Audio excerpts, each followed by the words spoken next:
Hello everyone. Today we will start the new chapter 6th linear inequalities 11th NCERT math. ठीक है, तो सबसे पहले हम इंट्रोडक्शन ऑफ एक्सरसाइज 6.1 का इंट्रोडक्शन पे डिस्कस करेंगे, देन हम एक्सरसाइज 6.1 के क्वेश्चंस को करेंगे. ओके, इजी क्वेश्चंस हैं. ठीक है, थोड़ा सा बेसिक समझ लीजिए. जैसे चैप्टर का नेम है लीनियर इनइक्वालिटीज.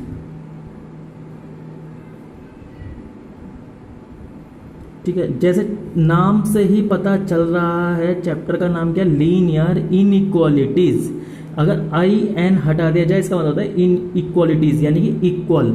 अगर कोई भी एल्जेब्रिक एक्सप्रेशन या कोई भी स्टेटमेंट में इक्वल टू का साइन लग रहा है तो वो इक्वेशन होती है, लेकिन ये क्या है, इनइक्वालिटी, यानी कि वो इक्वल ना होकर क्या होगी, या तो ग्रेटर होगी या लेस देन होगी. ठीक है ना, तो वही हमारा क्या कहलाता है, इनइक्वालिटी. लीनियर मीन्स क्या होता है कि लीनियर मीन्स तो होता है जिसकी ऐसा कोई अलजेब्रिक एक्सप्रेशन इसकी वेरिएबल की पावर 1 हो या डिग्री कितनी होनी चाहिए, 1. ठीक है, इनइक्वालिटी मीन्स जिसमें ये वाला साइन यूज हो रहा हो, या तो ग्रेटर का या लेस देन का या ग्रेटर देन इक्वल टू या लेस देन इक्वल टू. ठीक है, अगर कहीं भी ऐसा साइन यूज हो रहा हो उसको क्या बोलते हैं स्टूडेंट, लीनियर इनइक्वालिटी. ठीक है, एग्जांपल से समझ सकते हैं हम. कोई भी एग्जांपल है क्या, ax plus B greater then कोई भी एक नंबर मान लीजिए c, है ना. तो इस तरह से ये हमारा लीनियर इनइक्वालिटी होगी, क्योंकि आज तक जो हम डिस्कस करते थे linear equation in 1 variable, linear equation in 2 variable 9-10 में आप लोगों ने करे होंगे. लेकिन अब इक्वेशन ना होकर वो वर्ड क्या है, इनइक्वालिटी. इक्वेशन में तो हम इक्वल का साइन यूज करते थे, लेकिन इनइक्वालिटी में हम क्या करेंगे, less than, greater than, less than, greater than, equal to, इस तरह से इनको यूज करेंगे. ठीक है, इसको हम स्टूडेंट का क्या पढ़ते हैं, ग्रेटर देन, या आपको पता होगा इसे ये क्या का साइन होता है, ग्रेटर देन का साइन है. ओके, इस तरह से ये क्या का साइन है स्टूडेंट, लेस देन. ये किस चीज का साइन है student, greater than equal to, क्योंकि नीचे इक्वल टू का भी साइन लग रहा है, ग्रेटर देन इक्वल टू. इसी तरह से ये वाला जो साइन है वो किस चीज का साइन है, लेस देन इक्वल टू. ठीक है ना. अब अभी क्वेश्चंस करेंगे तो आपको और भी बेहतर समझ में आएगा. ओके, तो एक बार मैं फिर बता देता हूँ, चैप्टर का नाम है लीनियर इनइक्वालिटी. तो पहले आप लोग इसका इंट्रोडक्शन समझ लीजिए. इनइक्वालिटी में ऐसा कोई एक्सप्रेशन, अलजेब्रिक एक्सप्रेशन जिसमें greater than, less than, greater than, equal to, less than, equal to का साइन यूज हो रहा हो और उसकी डिग्री 1 हो, उसको बोलते हैं लीनियर इनइक्वालिटीज. ठीक है, जैसे एग्जाम्पल के बेस पर ये हो गया. दूसरा एग्जाम्पल हम ऐसे मान सकते हैं, ax plus B greater than equal to C. ठीक है ना. इसी तरह से थर्ड एग्जाम्पल ऐसा भी हो सकता है, ax plus B less than C. कोई ये तो मैंने अलग अलग अपने आप से ही एग्जाम्पल बता रहा हूँ आपको, ax plus B less than equal to C. ठीक है ना, इस तरह से इसका साइन बनाया जाता है. आपको पता भी होना चाहिए ये इनइक्वालिटीज़ होती हैं, ये जो साइंस हैं.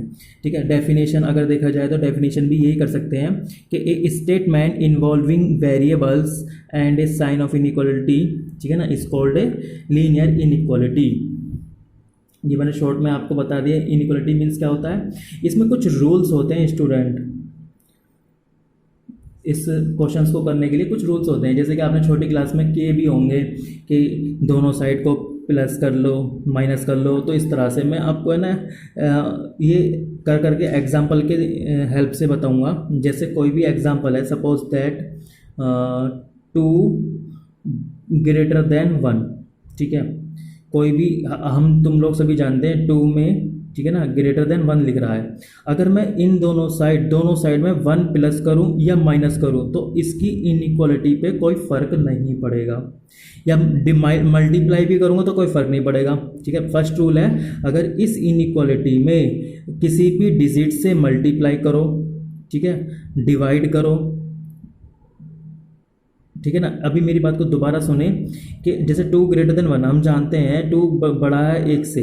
ठीक है ना, इसी तरह से अगर मैं दोनों साइड मैं सपोज दैट 1 प्लस करता हूँ तो क्या होगा दोनों साइड, तो 3 ग्रेटर देन 2, अभी भी तो ये इनइक्वालिटी सही रही, कोई चेंजेस तो वही ना, यानी कि मैंने दोनों साइड +2 करा तो कोई फर्क नहीं पड़ा इनइक्वालिटी पे।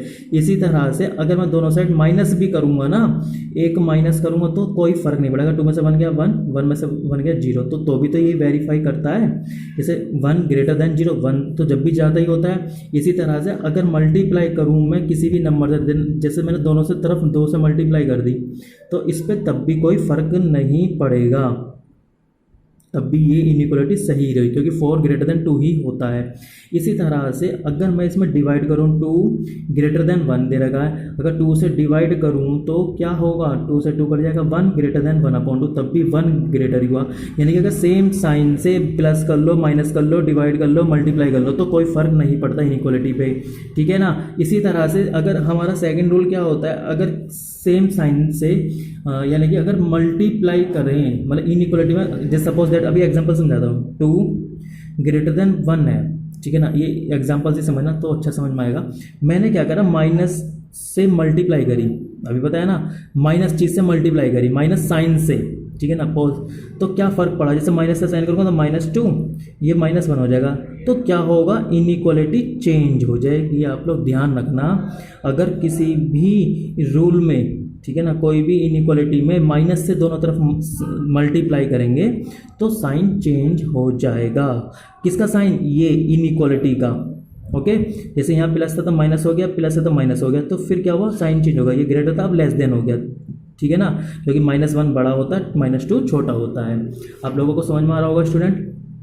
इसी तरह से डिवाइड करने पर भी फर्क पड़ता है, जैसे 2 ग्रेटर देन 1 ही है, अगर मैं इसे माइनस साइन से डिवाइड करूंगा ना तो फिर भी फर्क पड़ जाएगा, ठीक है ना। जैसे इसे -2 से ही डिवाइड कर लिया मैंने, तो -2 से मैं डिवाइड करूंगा तो क्या होगा स्टूडेंट, ये तो 1 कट जाएगा, -1 तो -1/2, तो क्या होगा, इनइक्वालिटी चेंज हो जाएगी, पहले ग्रेटर था अब लेस देन हो जाएगा, क्योंकि अब क्या है, ये बड़ा है और ये छोटा है, ठीक है ना। तो आप लोगों को कुछ क्वेश्चंस करने से पहले आपको थोड़ी बातें और भी पता होनी चाहिए, जैसे नंबर सिस्टम आप लोग करते हुए आ रहे हो, लाइक नेचुरल नंबर का सेट कैसे डिनोट करते हैं, नेचुरल नंबर को एन से डिनोट करते हैं, तो मैं शॉर्ट में बता रहा हूँ, विच इज स्टार्ट फ्रॉम 1 2 3 इस तरह से, ठीक है। ऐसे ही होल नंबर, इंटीजर का सेट क्या होता है स्टूडेंट, जो नंबर फ्रैक्शन में ना हो, इसे जेड से डिनोट करते हैं, ठीक है, इस तरह से। तो -3 -2 -1 0 1 2 3,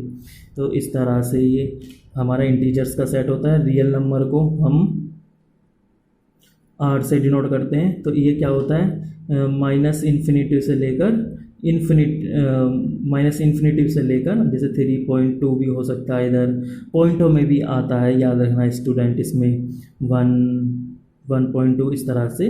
तो ये यानी कि -इन्फिनिटी से लेकर इन्फिनिटी तक वो क्या कहलाता है, रियल नंबर, ओके। तो अब हम एक्सरसाइज करेंगे, क्लियर है ना, ये बेसिक्स आपको पता होना चाहिए।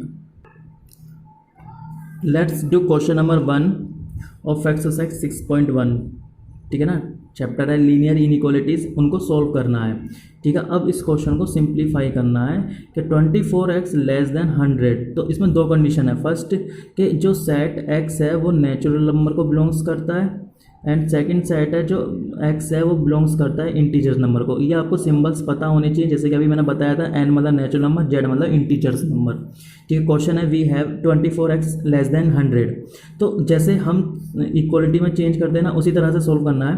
तो पहले 24 से मैंने डिवाइड करा, तो ये हो जाएगा x लेस देन 4 से डिवाइड करने के बाद 25/6 4 24, ठीक है। अब इसको उससे मैंने डिवाइड करा, 6 चौक 24 बचा 1, पॉइंट लग के 0, 6 कम 6, तो इस तरह से मैंने इसको डिवाइड कर लिया फ्रैक्शन पॉइंटों में। तो अब फर्स्ट पार्ट क्या है हमारा, फर्स्ट पार्ट है x belongs to natural number. तो स्टूडेंट आप ही सोचो 4.1 से कम नेचुरल नंबर कौन कौन से होते हैं, तो सॉल्यूशन क्या हो जाएगा, सॉल्यूशन सेट क्या होगा हमारा, ठीक है। 4 से कम, एक तो 4.1 से कम, एक तो 4 होता है नेचुरल नंबर, एक 3 होता है, एक 2 होता है और एक 1 होता है, तो यही हमारा इसका आंसर हो जाएगा, okay student. Now second part में लिखा हुआ है x belongs to z, z का मतलब होता है इंटीजर, तो इसका जो सॉल्यूशन होगा वो क्या होगा, सॉल्यूशन सेट, मतलब सॉल्यूशन मतलब जो सारे को फॉलो करता है आंसर्स को, ठीक है। तो ये इंटीजर्स नंबर वो भी कौन से, जो 4.1 से कम हो। 4.1 से कम एक इंटीजर तो 4 होता है, एक 3 होता है, 2 होता है, 1 0 -1 -2 ऐसे होता ही अप टू माइनस इन्फिनिटी तक होता है। तो ये इसका आंसर हो जाएगा। Okay student, now let's do question number 2। Question number 2 similar है फर्स्ट क्वेश्चन का, एक बार फिर भी बता देता हूँ। क्वेश्चन है -12x ग्रेटर देन 30, ठीक है ना। तो क्वेश्चन है बिकॉज -12x ग्रेटर देन 30। तो अभी मैंने रूल के अकॉर्डिंग बताया है, कोई भी नेगेटिव साइन हटाना हो तो इनइक्वालिटी चेंज हो जाती है। तो -12 से जब मैं डिवाइड करूँगा ना तो ये क्या होगा, इनइक्वालिटी चेंज हो जाएगी, ग्रेटर देन लेस देन में चेंज हो जाएगा 30 अपॉन -12। ओके, तो ये 12 से 12 कट गया था, x लेस देन, इसको डिवाइड करूँगा मैं 12 को 30 से, तो 12 दूनी 24 बचा 6 पॉइंट लग के 0, 12 पंजे 60 यानी कि 2.5, वो भी माइनस का। तो x की वैल्यू रीड करनी है हमें वैन जब x की वैल्यू नेचुरल नंबर है, ठीक है। तो -2.5 से बेटा ये बताओ क्या कम होगा, नेचुरल नंबर तो माइनस में होता ही नहीं है ना। तो इसका जो आंसर होगा वो हो जाएगा नो सॉल्यूशन, कोई सॉल्यूशन नहीं है, ठीक है। सेकंड पार्ट में कह रहा है ये हमें x बिलोंग्स करता है इंटीजर नंबर को। तो -2.5 से कम नंबर क्या होगा, एक तो -3 है ना, -4, इस तरह से अप टू इन्फिनिटी माइनस। तो ये इसका सॉल्यूशन हो जाएगा। Okay, let's discuss question number 5। Question is 4x + 3 less than 6x + 7। Question number 3rd और 4th सॉल्व करके देखना, सिमिलर होंगे, ठीक है। क्वेश्चन में है solve the inequality in exercise 5 to 16, यानी कि 1 से लेकर 5 से लेकर 16 तक सेम पैटर्न के क्वेश्चन है, ठीक है। और उसमें x जो बिलोंग करता है वो रियल नंबर के लिए हमें सॉल्व करना है। ओके, तो इनइक्वालिटी को सिंप्लीफाई करना है 5 से लेकर 16 तक, सेम ही पैटर्न के क्वेश्चन है लगभग। x belongs to real number, अभी तक तो नेचुरल नंबर इंटीजर नंबर से रियल नंबर के लिए था ना, अब यहाँ पर रियल नंबर है ओनली, ठीक है। वही बहुत ईजी है, कैसे सॉल्व करेंगे, सॉल्यूशन तो लिखेंगे 4x माइनस, पहले प्लस का 6x है ना, तो इसको इस साइड लेकर आएंगे तो क्या हो जाएगा माइनस, लेस देन 7, अभी प्लस का 3 को इधर लेकर आएंगे तो माइनस हो जाएगा। सिमिलर जैसे इक्वालिटी में चेंज करते हैं इसी तरह से सॉल्व करना है। 4 में से 6 को माइनस करेंगे तो माइनस के 2x लेस देन 4। बस याद रखना जब भी माइनस से मल्टीप्लाई करनी है ना यहाँ पर तो इनइक्वालिटी चेंज हो जाएगी। तो जब -2 से डिवाइड करूँगा ना तो x ये इनइक्वालिटी चेंज हो जाएगी, हो जाएगा -4 अपॉन -2। तो x ग्रेटर देन -2 हो जाएगा। अभी मैंने बताया भी था इनइक्वालिटी चेंज हो जाती है जब साइन चेंज होता है ना। अब इसमें कह रहा है x ग्रेटर देन -2 यानी कि -2 से ज़्यादा, मोर देन -2। तो इसका जो सॉल्यूशन होगा क्या होगा, द सॉल्यूशन इज, तो क्या होगा स्टूडेंट, -2 से कहाँ तक, इन्फिनिटिव तक। तो ये इसका आंसर हो जाएगा। ओके ना। अब अगर नंबर लाइन पे शो करेंगे तो क्योंकि यहाँ तो -2 होगा, -1 0 इस तरह से 1 2 अप टू इन्फिनिटी, ये माइनस इन्फिनिटी होता है, ठीक है ना। तो यानी कि -2 से ग्रेटर, तो इस साइड होगा ये सब, ये जो पोर्शन जो कहलाता है वो क्या कहलाता है, -2 से मोर देन -2 यानी कि -2 से ज़्यादा। तो ये सॉल्यूशन होगा -2 से इन्फिनिटी। ओके, यानी कि -2 नहीं लिया जा रहा, -2 से ज़्यादा। इसलिए ना इस वाले क्वेश्चन में ना इसे होल रखते हैं हम। अभी और भी ग्राफ के क्वेश्चन करेंगे इस तरह से। Now let's do question number 11। जैसे कि मैंने बताया ना तो 5 बीच के क्वेश्चन आप लोग सेल्फ करोगे, अगर कोई समझ में नहीं आया तो कमेंट में लिखकर बता देना।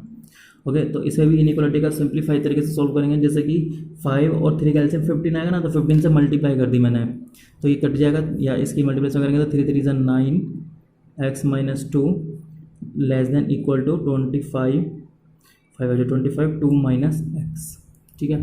अब मल्टीप्लाई करेंगे 9 की मल्टीप्लिकेशन करेंगे तो 9x माइनस के 9 2 = 18 less than equal to 25 2 = 50 minus के 25x, ठीक है। अब लाइक टर्म एक साथ लिखेंगे तो माइनस के 25 को इस साइड लेकर आ रहा हूँ मैं, तो 9x + 25 less than equal to 50 plus का 18, ठीक है, दोनों को प्लस करूँगा 8 6, तो दोनों को प्लस करेंगे हम, कितना होगा 25 और 9 34, यानी कि 34x। ठीक है, तो x की वैल्यू जो निकल कर आई वो आई 2, यानी कि लेस देन इक्वल टू 2। तो इसका जो सॉल्यूशन होगा, द सॉल्यूशन इज, ठीक है ना, क्या होगा 2 से लेकर माइनस इन्फिनिटी का, यानी कि 2 या 2 से कम, x less than equal to 2, यानी कि 2 या 2 से कम, कहाँ तक, इन्फिनिटी तक। और यहाँ पे क्लोज ब्रैकेट लगाया जाएगा क्योंकि यहाँ पर 2 भी इंक्लूड है। और ओपन इंटरवल तब लगता है, ओपन ब्रैकेट तब लगता है जब इक्वल टू ना हो। ये नंबर से जो फर्स्ट चैप्टर सेट, उसमें भी मैंने बताया था। ठीक है, इस तरह से होता है। अगर इसे हम ड्रॉ करेंगे नंबर लाइन पर, कैसे होगा, यहाँ तो लिखेंगे 2 3 1 0 -1 अप टू माइनस इन्फिनिटी, और ये हो जाएगा इन्फिनिटी। ठीक है, तो कहाँ से लिख रहे हैं, 2 से, तो 2 भी इसमें इंक्लूड है, कब तक, माइनस इन्फिनिटी तक। तो इसकी तरफ को ये डार्क लाइन पे शो कर देते हैं, ये इसका आंसर होता है। ये ग्राफिकल मेथड है, ये नंबर सिस्टम पे इस तरह से शो करते हैं। ठीक है स्टूडेंट, ये इंपॉर्टेंट क्वेश्चंस हैं, तो आप लोग करो, बहुत यूज़ होता है। जब 12th क्लास में आप लोग समझेंगे, एक चैप्टर है 12th लीनियर प्रोग्रामिंग, तो सारा टोटल वहाँ पर इनका यूज़ होगा। Okay, now let's do question number 17। ठीक है, बाकी आप लोग करके देखें। तो इसमें भी बहुत इजी है। इसमें कह रहा है solve the inequality in exercise 17 to 20, यानी कि 17 से लेकर 20 तक सेम पैटर्न क्वेश्चन है। कह रहा है show the graph of the solution on number line. Number line पे इन्हें शो भी करना है, जैसे कि अभी तक मैंने 2 क्वेश्चन समझाए भी थे। ठीक है ना, इस तरह से करना। हालांकि उन दोनों क्वेश्चन में 5th और 11th यानी कि 5 से लेकर 16 तक कोई ग्राफ नहीं बनाना, फिर भी मैंने समझाया है। ठीक है, इसी तरह से इसे सॉल्व करेंगे। तो पहले इसमें लाइक टर्म को एक साथ लिखेंगे, तो 2x इस साइड आएगा तो माइनस हो जाएगा। ठीक है, इनइक्वालिटी 1 + 2। ठीक है, तो कितना बचेगा, x लेस देन 3, यानी कि x की जो वैल्यू लाई कर रही है, जो सॉल्यूशन है वो क्या है, 3 से कम है।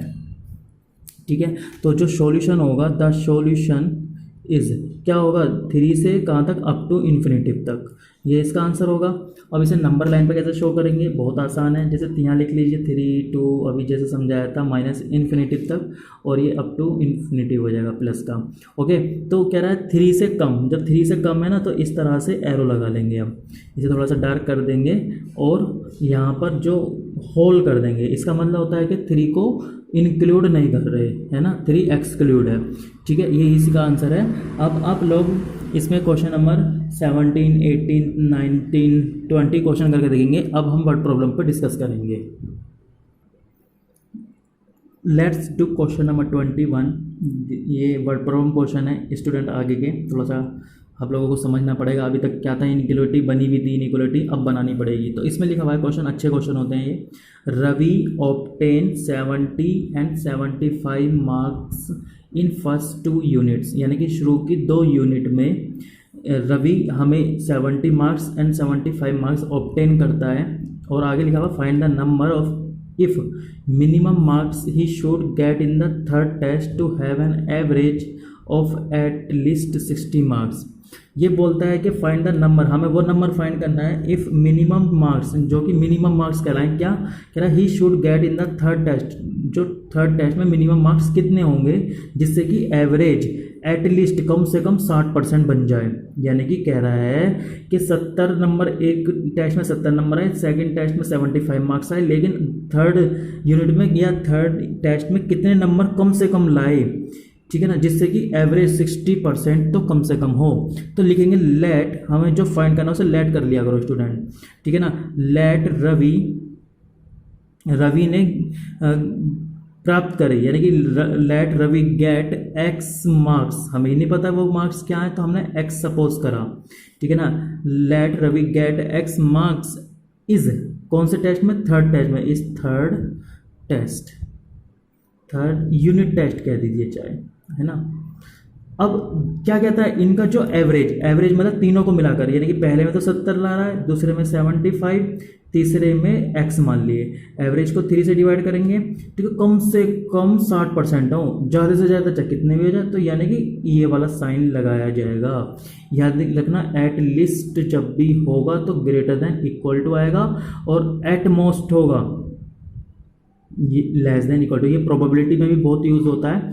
एट लीस्ट मैं कहता हूँ कम से कम इतने मार्क्स तो चाहिए ही, यानी कि 60 तो हों, उससे ज़्यादा चाहे कितने भी हो जाओ। तो ये इसलिए हमने यहाँ पर यूज़ करा गया। समझ में आई बात स्टूडेंट? इसको सॉल्व कर लीजिए। तो इसकी क्रॉस मल्टीप्लाई करूँगा तो कितना हो जाएगा 180, ये x हो गया, इन दोनों को प्लस करूँगा तो कितना होगा स्टूडेंट 145। तो x greater than equal to 180 minus 145, तो इसको माइनस करेंगे तो स्टूडेंट कितना आएगा 35। तो कम से कम वो 35 नंबर लाए फर्स्ट यूनिट में, थर्ड यूनिट में, ठीक है ना। तब उसका जो कम एवरेज क्या बन जाएगा, हमारा एवरेज हो जाएगा 35, मतलब 60% तो होने ही हो जाएगा। कम से कम 35 लाए, यानी कि रवि शुड, लिख सकते हैं हम कितने नंबर चाहिए उसे, कम से कम शुड गोट कितने प्राप्त करने चाहिए, at least 35 marks in the third unit test। Okay, बहुत अच्छा क्वेश्चन है, एक बार रिवाइज करा देता हूँ। सबसे पहले लिखा हुआ है रवि जो है 2 टेस्ट में 70 ला रहा है, कोई 75 नंबर ला रहा है, ठीक है। और कह रहा है थर्ड टेस्ट में कितने नंबर लाए कम से कम, जिससे कि उसका जो एवरेज है 60% तो हो। इसलिए हमने थर्ड नंबर जो जिसमें ला रहा है ना उसको x मान लिया, एवरेज आ रहा है तो तीनों का प्लस करके ग्रेटर देन इक्वल टू 60 लगाएंगे, क्योंकि एटलीस्ट वर्ड यूज़ कर रहा है ना, अभी बताया था। इसको सॉल्व करके तो 35, तो कम से कम 35 नंबर तो हों जिससे कि इसका एवरेज 60% बैठे। लेट्स डू क्वेश्चन नंबर 23 को 22 सेम 21 के जैसा, तो करके देखना आप लोग कि लिखा हुआ है 23 में फाइंड ऑल पेयर्स, यानी कि पेयर फाइंड करना कौन कौन से, of consecutive odd positive integers, ठीक है। फिर कह रहा है both of which are smaller than 10, हमें कोई भी 2 पॉजिटिव ऑड इंटीजर्स फाइंड करने हैं जो कि दोनों ही 10 से कम हो, और कह रहा है such that their sum in more than 11, और दोनों का जो सम है वो 11 से ज़्यादा होना चाहिए, ठीक है। तो हमने क्या करा, लेट दी 2 कॉन्जिक्यूटिव मतलब लगातार, है ना, ऑड पॉजिटिव इंटीजर, एक को तो हमने स्टूडेंट x सपोज करा, तो दूसरा क्या हो जाएगा x प्लस 2, क्योंकि ना लगातार तो तभी होंगे, जैसे 1 के बाद में क्या आएगा स्टूडेंट 3 के बाद में क्या आएगा 5, तो कुछ भी हो सकता है। तो हमने एक मान लिया x, दूसरा हो जाएगा x प्लस 2, क्योंकि 1 है तो दूसरा क्या होगा 3, क्योंकि ऑड पॉजिटिव इंटीजर वो भी कॉन्जिक्यूटिव लगातार, कोई भी 2 पॉजिटिव इंटीजर्स क्या होंगे, एक तो होगा 1 तो दूसरा होगा 3, या 3 होगा तो 5 होगा, तो लगातार का मतलब ये हुआ। और कह रहा है कंडीशन में दोनों ही नंबर स्मॉलर होने चाहिए, कह रहा है both of which smaller than 10, दोनों ही नंबर कितने 10 से कम होना चाहिए, एक कंडीशन तो ये है। और दूसरे भी कह रहा है x प्लस 2 लेस देन 10, इसको सोल्व करेंगे तो क्या कहेगा, x 10 में से 2 गया तो लेस देन 8, तो एक नंबर तो 10 से भी कम होना चाहिए और दूसरा 8 से कम होना चाहिए। फिर एक कंडीशन और क्या कहता है, दूसरी कंडीशन कह रहा है such that their sum is more than 11, जो दोनों का सम है वो अकॉर्डिंग टू क्वेश्चन लिख दिया, दोनों का जो सम है x प्लस 2 वो कितना होना चाहिए, मोर देन 11, यानी कि 11 से ज़्यादा होना चाहिए। तो x और x तो कितना हो गया 2x ग्रेटर देन 11 माइनस के 2, तो 2x ग्रेटर देन 9, x की वैल्यू क्या होगी 4.5, यानी कि 4.5 से ज़्यादा और 8 से कम, है ना। तो इन दोनों को अगर मिलाया जाए तो क्या होगा, वो कौन कौन से नंबर होंगे, फ्रॉम 2 and 3 से देखा जाए तो वो नंबर कौन कौन से होंगे, या तो वो नंबर क्या हो सकता है 4.5 से, वो भी ऑड पॉजिटिव इंटीजर कह रहा है, तो यानी कि 5 हो सकता है, 6 हो सकता है, 7 हो सकता है, इन तीनों नंबरों में से होगा, ठीक है। अब क्योंकि ऑड नंबर कह रहा है तो ये 6 हो नहीं सकता, तो 5 और 7, इसका क्या आंसर होगा 5 और 7, ठीक है। 2 नंबर हो गए, वो x के कौन कौन से हो गए, एक तो 5 हो गया और एक 7 हो गया। हमें चाहिए पेयर, तो स्टूडेंट पेयर कैसे होगा, एक तो होगा 5 तो दूसरा हो जाएगा 7, और अगर हमने एक 7 माना है तो दूसरा क्या होगा, जैसे यहाँ पर रखेंगे ना वैल्यू, एक 5 प्लस 2 7 हो गया, अगर 7 रखो 7 और 2 9, तो ये 2 आंसर हो जाएंगे। हम वेरीफाई भी कर सकते हैं आंसर को, 7 और 5 12 क्योंकि जो कि 11 से ज़्यादा है, और 9 और 7 16 जो कि 11 से ज़्यादा है, ठीक है ना। और ये कंडीशन भी कह रहा है फॉलो कर रहा है, x 8 से कम है, दोनों 8 से कम है, ठीक है ना। ये वाला ये इस पर डिपेंड कर रहा है, कभी आप सोचोगे 9 कैसे ले लिया, ठीक है ना। Now let's do question number 26। Question की जो लैंग्वेज है वो तो लेंथी है ही है, तो समझना, थोड़ा सा समझने वाला क्वेश्चन है। क्वेश्चन में लिख रहा है a man wants to a cut 3 lengths from a single piece of board of length 91 centimetre. यहाँ तक का मतलब है एक बोर्ड है, ठीक है, जिसकी जो लेंथ है टोटल 91 है। वो बंदा यानी कि जो आदमी है वो उस बोर्ड को 3 पार्ट में कट करना चाहता है, ठीक है। तो मैंने मान लिया सपोज दैट एक बोर्ड ये है, ठीक है ना, और उसकी जो लेंथ है वो 91 सेंटीमीटर है, ठीक है।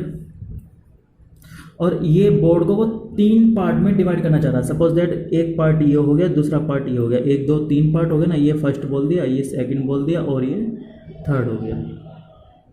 लिखा हुआ है द सेकंड लेंथ, मतलब जो सेकंड लेंथ है ना, second length is to be 3 centimetre longer than the shortest.